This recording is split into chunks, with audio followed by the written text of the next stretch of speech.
Alka ji, you want to share? No, मैं आपको को होस्ट यस बनाती मैम। हूँ। मेरी आवाज आ रही है सबको? अभी आपने बोला ना, अब आ रही है। हाँ। हाँ ठीक है।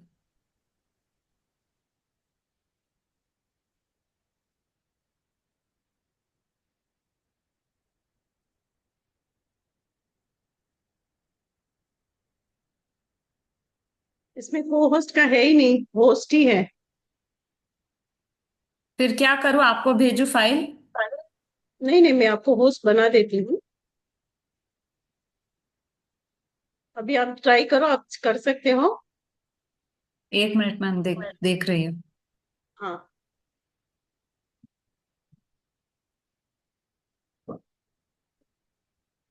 शेयर का बटन आया। ग्रीन बटन हुआ, ग्रीन। हाँ दिख रहा है ना? नहीं, अभी स्टार्ट होगा पर हो रहा है, शेयर हो रहा है। हाँ, पहले आप प्रेयर कर लो, बट बाद में शुरू करो। हाँ, बट आपकी आवाज बहुत धीरे आ रही है। सबको आ रही है मेरी बरोबर? आपकी आ रही है। ठीक है। मैं है ना म्यूट में रहूंगी क्योंकि यहाँ पे कुछ फंक्शन चल रहा है, तो वहां पे बहुत लाउड म्यूजिक है। जब ओके। बोलना होगा तभी मैं ऑन करूंगी। ठीक है मैम, कोई बात नहीं। आप प्रेयर शुरू कर दीजिए। हाँ। नमो अरिहन्तानं, नमो सिद्धानं, नमो आर्यानं, नमो वज्रायानं, नमो लोहे सवसाहनं, एसो पंच नमोकारो सव पावपनासनं, मङ्गलानं च सवेसिं परमं हवै मङ्गलम्। सबको ये मेरा सादर जय जिन्होंने भी जो जिनेन्द्र। जो क्लासेस मिस किए हैं, जो जो क्लासेस मिस किए हैं, तो उन लोग के लिए ये रिवीजन है। तो आप लोग ऐसा मत समझना कि ये जो प्रेजेंटेशन का क्लास है वो मिस करेंगे तो चलेगा। अगर आपके अगले क्लासेस मिस हुए हैं तो ये जरूर से सुनना आप लोग, तो आप लोग का रिवीजन हो जाएगा। या यू कैन स्टार्ट नाउ। ठीक है। तो सबको जय जिनेन्द्र। मेरा टॉपिक है कि जैन लॉजिक का जो है वो तर्कशास्त्र का प्रारंभ और विकास कैसे हुआ, कब हुआ, इसका डेवलपमेंट प्रोग्रेस सब कैसे हुआ, कौन से आचार्य इसमें इन्वॉल्व है। तो ये सब इस टॉपिक में कवर होगा, आज के टॉपिक में। तो देखते हैं कि जो जैन लॉजिक का प्रारंभ और विकास कैसे हुआ और भारतीय दर्शन में प्रमाण की चर्चा कैसे स्टार्ट हुई, और फिर इस भारतीय दर्शनों में से जैन दर्शन की शुरुआत, जैन दर्शन में ये प्रमाण की शुरुआत कैसे हुई, ये सब देखेंगे। तो सबसे पहले हमको ये समझना होगा कि जो प्रमेय है, मतलब जो जानने में आने वाली वस्तु है, उसके लिए ज्ञान की आवश्यकता है। तो वो जो ज्ञान है उसको प्रमाण कहते हैं। मतलब तो ज्ञान का स्वरूप समझना है, तो जानने में आने वाली ज्ञेय वस्तु को समझना है और तत्व की मीमांसा होगी। हेंस इन सबके लिए जो है प्रमाण की आवश्यकता है। तो हम देखते हैं कि जो प्रमाण है मुख्य तौर पे काफी शास्त्र है, बट जो सारे इंडियन फिलोसफीज में से जो प्रमाण है जो सबसे पहले है वो न्याय सूत्र में उपलब्ध था, जो कि अक्षपाद गौतम द्वारा रचित था फर्स्ट सेंचुरी में। इसमें जो है प्रमाण का मुख्य विषय था। बट इसके पूर्व भी बहुत सारे सूत्र की रचना हो चुकी थी, जैसे कि सांख्य सूत्र की, या ब्रह्मा सूत्र की, मीमांसा सूत्र की, ये सभी पहले लिखे हुए थे। फिर भी न्याय सूत्र को ही प्रथम स्थान दिया गया है, बिकॉज इसमें जो है प्रमाण का मुख्य विषय था। इसके अलावा देखा जाता है कि उपनिषद होते हैं, अर्थशास्त्र है, चरक संहिता है, इन सब में भी कहीं ना कहीं प्रमाण के संदर्भ मिलते हैं। जैसे कि उपनिषद में जो है वाको वाक्य विद्या के नाम से मिलता है, विच इज सिमिलर टू न्याय विद्या, जिसमें वाद विवाद की चर्चा होती है। कौटिल्य का अर्थशास्त्र है, तो उसमें तंत्र युक्तिया के रूप में हमको देखने को मिलता है। तो ऐसे कहीं ना कहीं प्रमाण के जो अंश है वो हमें हर जगह देखने को मिलता है। बौद्ध का जो ग्रंथ है उपावृदय, इसमें भी प्रमाण का विवरण है। जैन आगम में देखे तो अनुयोगदार सूत्र में है, जहां पर चार प्रमाण का उल्लेख है और तीन अनुमान प्रमाण का उल्लेख है। स्थानांक सूत्र में भी है। तो इन सबका सारांश ये है कि जो ईसा की द्वितीय शताब्दी तक जो था, न्याय सूत्र ही एक व्यवस्थित ग्रंथ प्रतीत होता है। मतलब भले ही इतने सारे ग्रंथ थे, न्याय सूत्र जो है वो ही सबसे महत्वपूर्ण था। आगे देखते हैं कि इन पर टीकाएं लिखी गई थी, टीकाएं भाष्य सब। जैसे कि न्याय सूत्र पर जो है न्याय भाष्य लिखा गया, वैशेषिक सूत्र पर प्रशस्त पाद भाष्य लिखा गया, सांख्य सूत्र पर युक्ति दीपिकाएं लिखी गई, जैमिनी सूत्र पर शाबर भाष्य लिखा गया। बट यहां तक देखने को मिलता है कि सिर्फ वर्णन मिलता था। मतलब जो भी है वर्णन था, न्याय सूत्र है, टीकाएं है, भाष्य है, सब। बट इसके आगे क्या हुआ, खंडन मनन की शुरुआत होने लगी।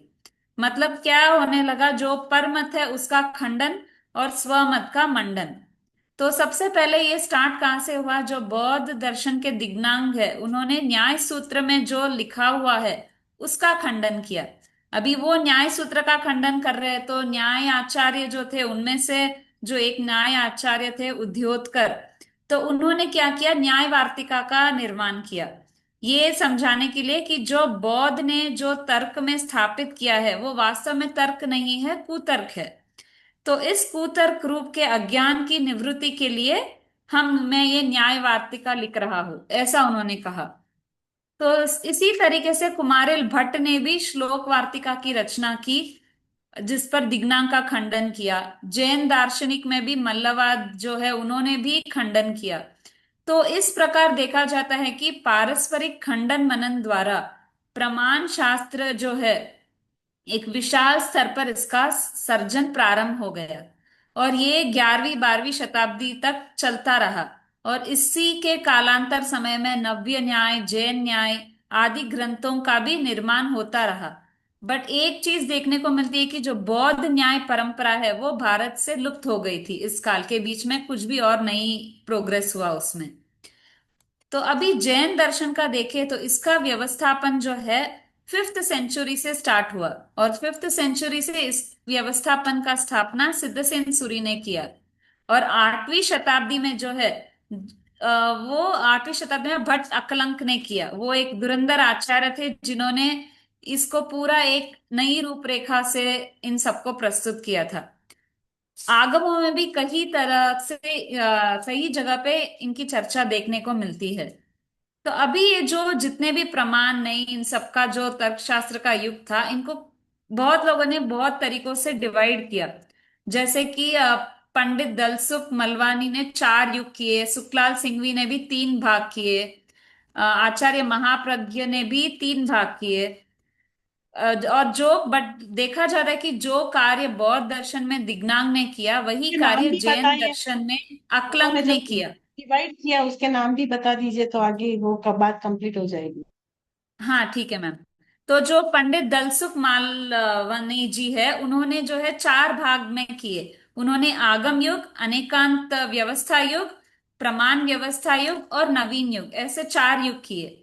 सुखलाल सिंघवी जी ने जो है उन्होंने 3 भाग किए। आगम युग, संस्कृत प्रवेश, जिसको अनेकांत स्थापना युग भी कहते हैं, या फिर न्याय प्रमाण स्थापना युग तीसरा था। और जो मुनि नथमल जी है, जिनको आचार्य महाप्रज्ञ भी कहते हैं, उन्होंने भी 3 भाग किए। आगम युग का जैन न्याय, दर्शन युग का जैन न्याय और प्रमाण व्यवस्था युग का जैन न्याय। बट मेनली देखा जाता है कि जो दिग्नांग ने बौद्ध दर्शन में किया, जो मेन आचार्य रहे इन सबके लिए, वो थे आचार्य अकलंक।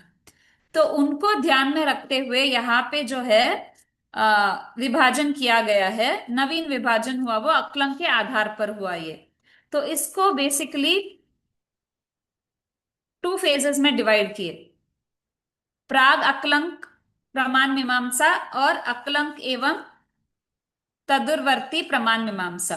तो फर्स्ट वाला जो है प्राग आकलंक, उसमें वापस 2 विभाजन देखने को मिलते हैं। आगमवर्ती युग, मतलब आगम में प्रमाण के वर्णन कहाँ कहाँ पे है। उसके बाद है अनेकांत साहित्य युग, मतलब इसमें जो है इसको अनेकांत और स्यादवाद का काल कहते हैं। तो इस काल के बीच कौन से आचार्य हुए, तो इसका यूजुअली कालखंड जो है द्वितीय से छठी या सातवीं शताब्दी तक लिया गया है। आगे जो है अकलंक और उनके बाद जो आचार्य है वो युग है, उसको आके 8th से 12th सेंचुरी तक रखा है। और उसके बाद जो है नव्य न्याय युग एवं आधुनिक युग लिया है। तो अभी इस ये जो क्लासिफिकेशन है इसके अंदर कौन कौन से आचार्य हुए, उन्होंने कौन सी सेंचुरी में वो हुए, और उनके मुख्य आ, किताबों के नाम क्या है, वो हमको वो आगे बताना है। तो स्पेसिफाई करने के लिए एक एक मेन जो है स्पेसिफिकेशंस याद रखना है, तो ऐसे कर सकते हैं कि आगमवर्ती युग में हमको अनुयोगदार सूत्र याद करना है। अनेकांत साहित्य युग में हमने ऑलरेडी तत्वार्थ पढ़ा हुआ है, और इस सेमेस्टर में कुंद कुंद आचार्य का समय सार पढ़ रहे हैं। तो ये दो ऐड कर सकते हैं। ये मतलब ये मैं एग्जाम पॉइंट ऑफ व्यू के लिए बता रही हूँ कि what to highlight in that. Akalank के युग में जो है, अकलंग का जो है उन्हीं को याद रख सकते हैं, 8 to 12 सेंचुरी में सबसे मेन अकलंग का वो लिख सकते हैं उनके बारे में। और आगे जो नव्य नाय युग में उसमें यशो विजय जी आचार्य, ऐसे ये चार नाम लिख लेना, ताकि एटलीस्ट हर Yeah, युग में से कुछ कुछ तो हाइलाइट्स वी कैन मेंशन। तो I'm अभी sorry. आगम What? युग से what Sorry, happens? sorry to disturb. What is this Kalkhand? What is this? Upvibhajan कालखंड and means time Kalkhand. Period. Time period from which time to which time. Okay, okay. And that are their works. The first category Upvibhajan. is the Vargikaran, then the sub classification and the Kalkhand. And what I mentioned was in each category, the name of that Acharya. Okay, and their works, their major works. Yeah, they're major works. Like if, for example, in Anekan Sahitya Yug, if you are mentioning Umaswati, you can mention about Tatvarth. तो तत्वार्थ में all of us know ज्ञान ही प्रमाण है, क्या दिया है उसके बारे में थोड़ा सा एलाबरेट करके लिख देंगे तो वो हो जाएगा वैसे। Okay, आगमवर्ती युग में यू कैन एक्सप्लेन अबाउट अनुयोग द्वार सूत्र। okay, She's explaining ओके, तो everything वैसे from हर this एक book में से only. एक एक Simar, एक्सप्लेनेशन ज्यादा करके बाकी का सिर्फ नाम मेंशन कर okay. सकते हो, तो वो कवर हो जाएगा। All right, all right. Thank you. I'll go ahead. Yes, please. Sorry, sir. Okay, तो now we will start with आगमवर्ती एक युग। सेकेंड एक सेकेंड, सुमन, इंदिरा जी, सविता जी, आप लोग क्यों सब पर्दे में है? सिमर तो क्या, तो शायद ऑफिस में होगी, पर आप लोग क्यों पर्दे में है? कन्वर्ट हो गया क्या जैनिज्म से?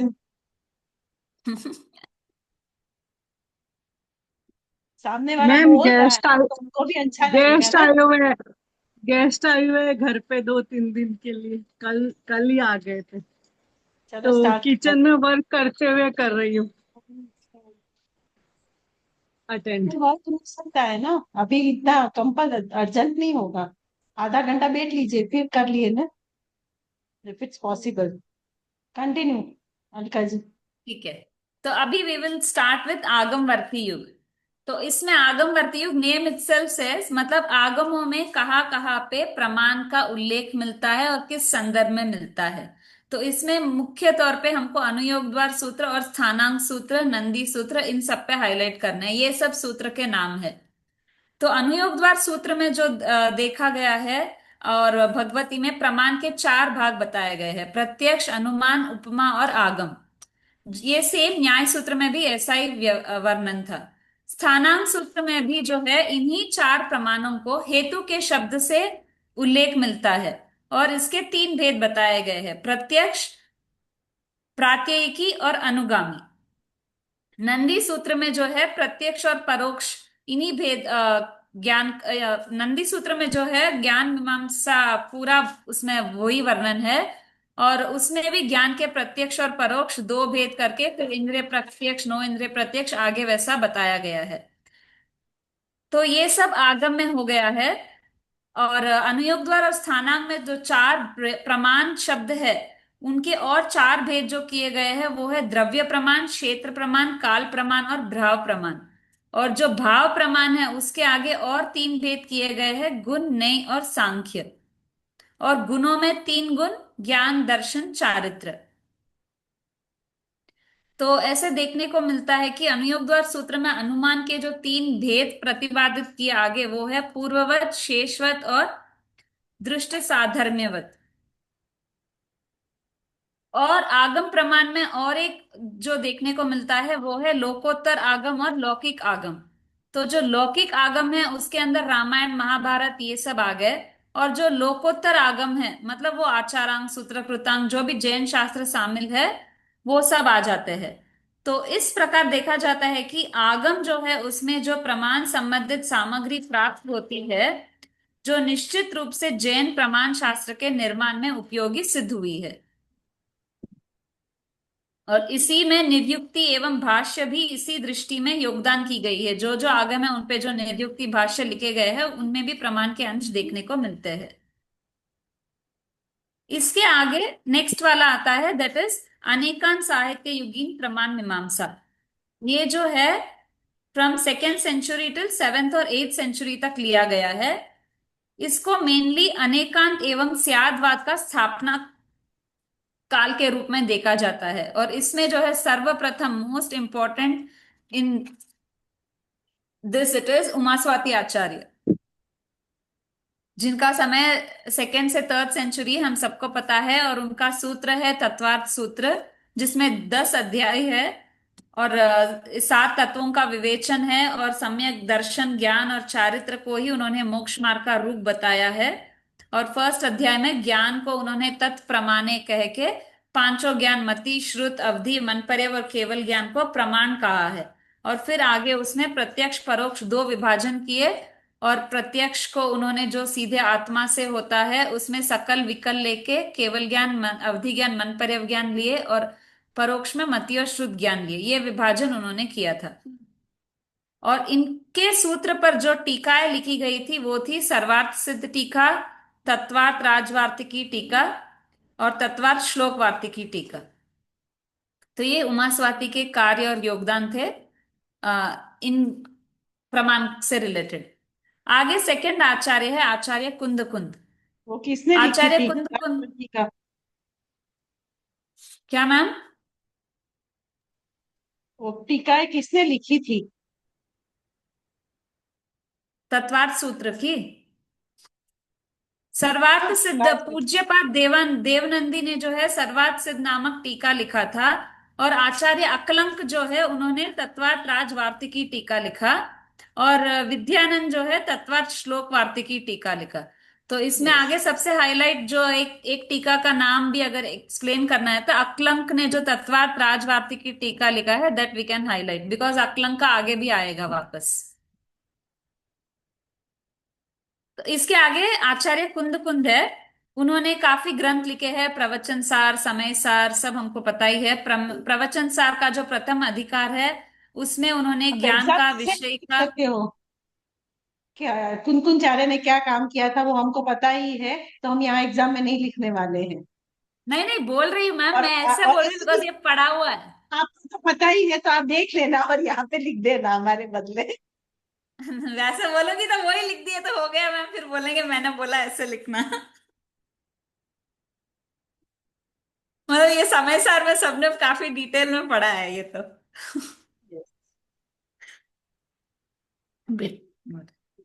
तो इन्होंने जो है निश्चय और व्यवहार नय का विवेचन कर व्यवहार को परमार्थ के उपदेश के लिए सहायक माना है। और वे ज्ञान का विवेचन करते हुए सर्वज्ञ जो है वो को परमार्थ आत्म ज्ञान मानते हैं। और ज्ञान को स्व पर प्रकाशक इन्होंने सिद्ध किया है।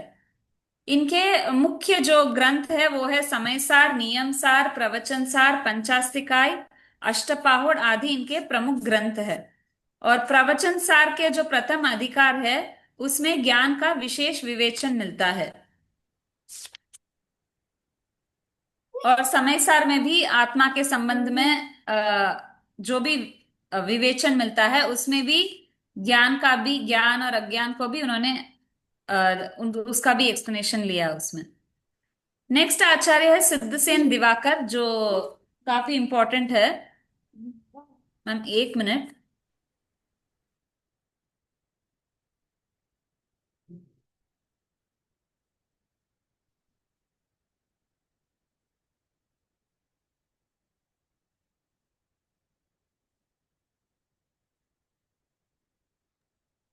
सॉरी। नेक्स्ट आचार्य है सिद्धसेन दिवाकर। उनका भी उनका समय है फिफ्थ सेंचुरी। सिद्धसेन ने सर्वप्रथम जो है जो प्रमाण विषयक शास्त्र उनका जो है वो है न्याय अवतार। न्याय अवतार की रचना की है उन्होंने। और इसके अलावा उनका एक और ग्रंथ जो मुख्यतः प्रमाण के विषय में मुख्य है वो है समंती तर्क प्रकरण, जिसमें कि 3 कांड है, जिसमें कि फर्स्ट कांड जो है वो ज्ञान कांड है। और इनकी जो टीकाएं है वो है वार्तिकी टीका जो शांति सूरी ने लिखी, और विवृत्ति जो सिद्धसेन गणी ने लिखी थी।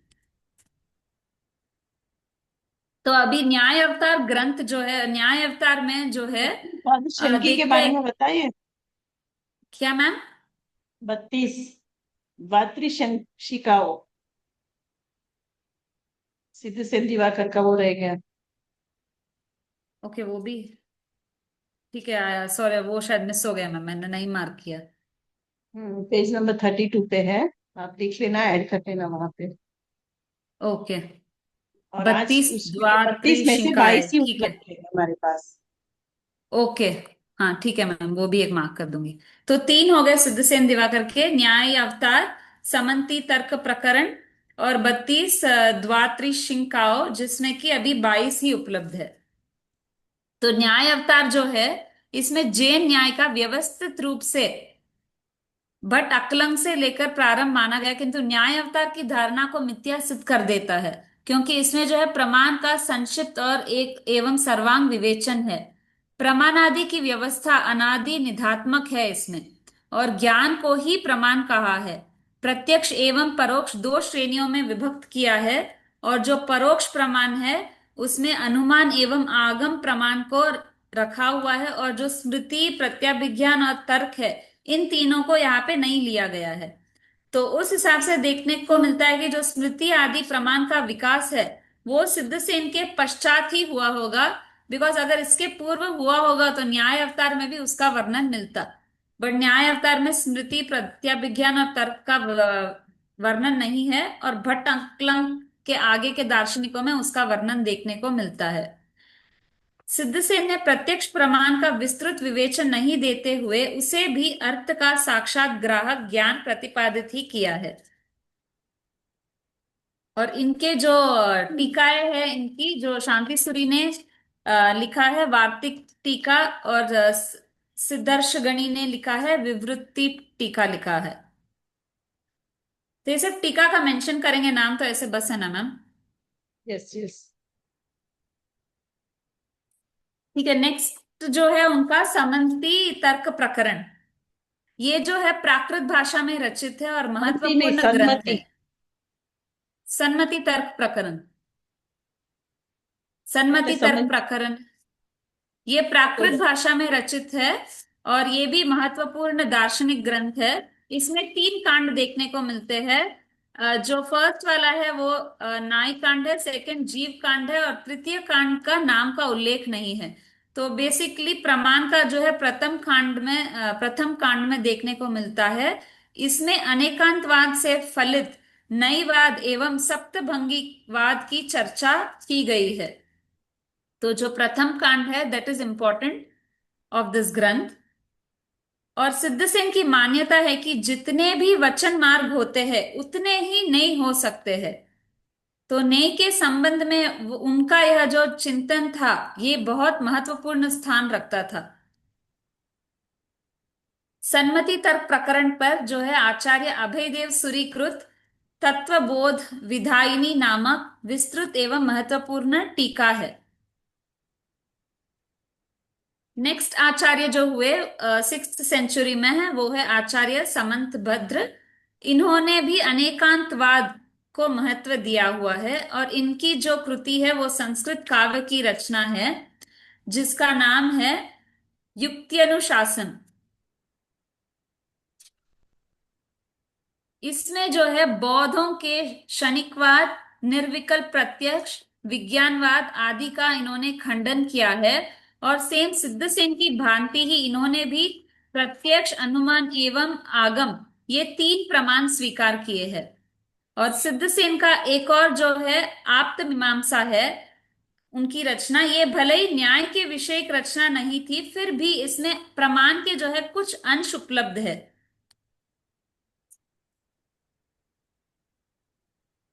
आप नेक्स्ट पीपीटी को आचार्य जो है थोड़ा आप क्या मैम? पीपीटी को थोड़ा अच्छा बना सकते हो।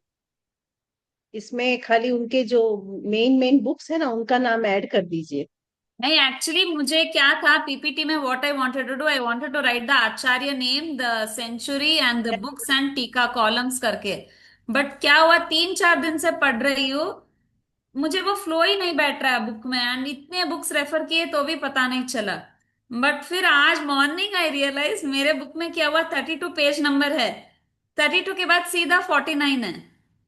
इसीलिए आपको नहीं हो रहा था। तीन ऐसे कैसे चार हो दिन से सकता पढ़ है? रही हूँ, मुझे वो फ्लो ही नहीं बैठ रहा है, एंड रिकॉर्डिंग्स भी देखा, नहीं समझ आया, couldn't अंडरस्टैंड। फिर आज मॉर्निंग आई रियलाइज, फिर अभी 2 बजे सविता जी को कॉल की कि आप जल्दी 33 से 48 पेजेस भेजो, और फिर फटाफट प्रिंट लेके आई तो आपने मांग। किताब मंगाई है ना, किताब मंगाई है ना। किताब ही मंगाई मैम, बट इस किताब में 32 पेज है, 32 के बाद 49 आ गया, आई डेंट रियलाइज दैट ओनली। ओ हो, ऐसा भी सबको सबको ऐसा किसी को हुआ है कि इनकी कॉपी में ही हुआ है? और नहीं, अच्छा इनकी हुआ मुझे कॉपी में आज ही है मैम। रियलाइज हो गया, नहीं तो आप तो बोलते अलका जी क्या ही प्रेजेंटेशन दिया, मतलब सीधा, मतलब बीच के पेजेस ही नहीं है। लाइक मैम हाँ। ने भी कैसे, इतना है, इतने आचार्य है और आकलन का है ही नहीं इस बुक में।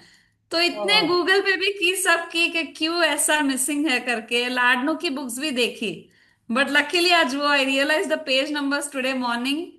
तो 2 बजे अभी सविता जी को प्रिंट आउट लेके ओ, हेमा मैम की क्लास में पूरा आप मार्किंग वहां की। पे ये फोटो भेजना और उन लोग को बोलना, वो आप लोग आपको एक्सचेंज करके भेज देंगे। बट अभी थोड़ी वापस भेजेंगे मैम वो। हाँ, ऐसे बुक में ऐसे आया है तो क्या करेंगे ना। आप बट एक मैंने बार पूरा बात तो करना। मार्किंग, हाँ इट्स ओके। बोलती तो वो एटलीस्ट आगे ध्यान रखेंगे वो, बिकॉज 33 to 48 है ही नहीं इसमें। हाँ, इनकी बुक में ही ऐसा निकला है मैम। सब जगह से और आई उनको है वही पर टॉपिक आया, और उनको वही वो टॉपिक आया, टॉपिक भी, देखो। बट एक तरफ से वो अच्छा जो हुआ सब मैम, बिकॉज वो मैं आप उनका बोलो होना तीन था ना चार सही मैम। अच्छा हुआ बिकॉज उनका सही स्टार्टिंग में हो गया इतनी वो। अच्छी पीपीटी सब बनाई, मैं अभी मुझे लग रहा है लिखूं क्या, मुझे इनके डिटेल्स ही नहीं मिल रहे। और आई थॉट मैम ने ये क्लास में कवर किया था, आई थॉट शायद आपने कोई और बुक रेफर की होगी करके। ठीक है। तो बट आप बाद अभी में पीपीटी में थोड़ा करेक्शन करके भेजिएगा बाद में। हाँ थोड़ा ऐड कर दूंगी ताकि वो सबको एक फ्लो रहेगा लिखने का। हाँ, 8% कुछ नहीं हो पाता मैम। 1 घंटे के अंदर जेरोक्स लेना फिर वापस पीपीटी बनाना पॉसिबल ही नहीं होता है। तो बोल भी नहीं रही हूँ 1 घंटे में करो, मैं बोल भी नहीं रही हूँ, मैं नहीं हाँ। नहीं, बोल रही मैं हूँ बाद में मुझे, आराम से हम्म। आपने तो नहीं बोला नहीं। मैम, बट मुझे क्या लगा पता है कि मैं कॉन्सेप्ट मैं समझ नहीं पा रही हूँ, आई थॉट बिकॉज बुक है हाथ में, तो वो कंफ्यूज, मुझे वो पेज नंबर रियलाइज ही नहीं हुआ, अभी पेज नंबर क्यों देखने जाओ। हाँ, पर वो मैं आज भी यही रियलाइज बोल हुआ। रही हूँ मैम कि आप अभी ये नहीं बोल रहे, पर मैं यही बोल रही हूँ कि वो पॉसिबल ही नहीं था इनके लिए। हाँ फिर पीपीटी में नहीं हम्म। ऐड किया, वो पीपीटी में बाद में ऐड कर दूंगी। बाद में ऐड कर दीजिए। हाँ। ठीक है, कंटिन्यू, वेरी नाइस। फिर आगे देखते हैं कि एक और आचार्य जो हुए वो मल्लवादी शमाश्रमण हुए। उनकी रचना जो थी वो 5th शती में द्वादशार नय चक्र था। इसमें मुख्यतः इन्होंने भी दिग्नाम के मंतव्य है जो है उनको खंडन किया है। और इसी कारण यह भी बोल सकते हैं कि मल्लवादी का समय दिग्नाम के पूर्व निर्धारित नहीं हो सकता, बिकॉज उन्होंने उनके मंतव्यों का खंडन किया, तो इनका भी समय बाद में ही माना जाता है, तो 5th सेंचुरी के अंतर्गत लिया जाता है। और ये जो द्वादशार्णय चक्र है, इसमें जैनेतर मंतव्य जो लोक में प्रचलित है उन्हीं को नहीं मानकर उनकी विविध नयों के रूप में संग्रह किया गया है। 1 मिनट, ये 10 मिनट्स में एंड हो जाएगा आ रहा है। कोई बात नहीं, बाद में करेंगे, दूसरा लिंक भेज दूंगी, आप करो आराम से, कोई बात। इसको सिर्फ ओके क्लिक कर दो ना कि कैंसिल करो। वो खाली कैंसिल कर दो, वो अपना आपका, आप अपना कंटिन्यू करो। ओके। तो इसमें जो है नई को 12 अरो के रूप में प्रस्तुत कर जो तत्कालीन दार्शनिक मान्यताएं है उनको बलपूर्वक खंडन किया गया है, और अनेकांतवाद की स्थापना की गई है। इसीलिए इसका अधिक महत्व है, क्योंकि दिग्नाम जो बौद्ध आचार्य थे उसका खंडन किया इन्होंने। फिर एक और महत्वपूर्ण जो है जिनभद्रगिनी शमाश्रमण है। ये एक प्रसिद्ध भाष्यकार थे, जिन्होंने आवश्यक सूत्र पर प्राकृत भाषा में विशेष आवश्यक भाष्य की रचना की थी। और इसमें इन्होंने मति ज्ञान के भेदों का विवेचन करते हुए जो मति ज्ञान के 4 भेद है, अवग्रह, ईहा, अपाय, धारणा, इनका स्वरूप उन्होंने स्वरूप पर प्रकाश डाला है। और इंद्रिय प्रत्यक्ष को सामव्यवहारिक प्रत्यक्ष के रूप में सर्वप्रथम इन्होंने ही प्रतिपादित किया है। तो ये जिनबद्ध समाश्रमण का हाईलाइट है कि आवश्यक सूत्र पर भाष्य लिखा और मति ज्ञान के चार भेद, और फर्स्ट पर्सन जिन्होंने इंद्रिय प्रत्यक्ष को साम व्यवहारिक प्रत्यक्ष के रूप में प्रस्तुत किया। आगे जो है सिम्हसुरी, पात्र स्वामी, उनका हम नाम लिख के ग्रंथ मेंशन कर सकते हैं। सिम्हसुरी जो है उन्होंने न्याय न्यायुगमानुसारिणी टीका की है, जो महत्वपूर्ण स्थान रखती है। और जो और विशेष आवश्यक पात्र भाष्य के बारे स्वामी में है, आपने बताया। विशेष क्या आवश्यक मैम? भाष्य जिनभद्र विशेष गणेश आवश्यक समाज। भाष्य ही तो है जिनभद्र गणेश समाश्रमण का आवश्यक सूत्र पर जो उन्होंने लिखा। और उसी में फिर मति उसमें जो ज्ञान के जो है चार नहीं, चार उसमें भेद जो बताए गए। इनकम्प्लीट रह गया क्या उसके मैम? ऊपर जिनभद्र विशेष आवश्यक भाष्य पर जिनभद्र जी ने जो स्वोपज्ञ वृत्ति की थी, वो जो इनकम्प्लीट रह गई थी ना, तो उसको कोटाचार्य जी ने पूर्ण किया था। ओके, हाँ, और उसके बाद मल्लधारी हेमचंद्र जी ने भी इस भाष्य पर एक निर्माण किया था। ठीक है मैम, वो दोनों भी ऐड कर दूंगी। तीन और ये सूरी। श्वेतांबर जैन आचार्य थे। फिर सिम्हसुरी जो है मल्लवादी के द्वादशार न्याय चक्र पर इन्होंने न्यायगमानुसारिणी टीका लिखी थी, और ये एक महत्वपूर्ण स्थान रखती है।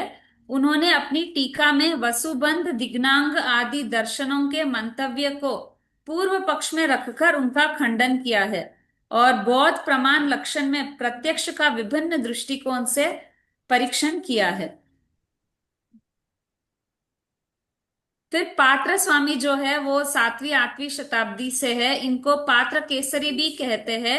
इनकी जो मुख्य रचना थी वो थी त्रिलक्षण नहीं है, पहले कदर्थन। उसके पहले सुमति है। उसके पहले सुमति है। हाँ मैम, उस वो सुमति का प्रिंट नहीं आया मैम, जेरोक्स में फोटो अनक्लियर आई, तो आई स्किप दैट। अच्छा। फोटो क्लिक करके भेजा ना, वो ब्लर आ गया। अच्छा, बाद में ऐड कर लेना वो भी। हाँ, पात्र स्वामी थे। पात्र स्वामी है फिर नेक्स्ट आचार्य, जो 7वीं 8वीं शताब्दी नहीं के नहीं, थे। वो 8वीं 9वीं है। वो 7वीं 8वीं है, और बराबर दोनों 7वीं 8वीं के ही है। दोनों 7वीं 8वीं है मैम। Yes. इनको पात्र केसरी भी कहते हैं। इनकी रचना जो थी वो त्रिलक्षण कदर्थन थी। ये एक मौलिक देन है इनकी, और इसमें जो है अकलंक एवं अकलंकोत्तर आचार्य इनके त्रिलक्षण दर्शन के एक श्लोक को यत्र तत्र उद्धत करते हुए देखे जाते हैं। फिर और भी आचार्य हुए जो है श्रीदत्त, कुमार नंदी सब। और इसके आगे जो है अकलंक युग स्टार्ट हुआ। अकलंक और उनके आगे जो भी हुए। हाँ, तो ये अभी फिर है ना, अभी ये नेक्स्ट बंद मीटिंग कर में ले देते कि हैं। इसी में कंटिन्यू करें मैम। हाँ हाँ, इसमें नहीं करते हैं।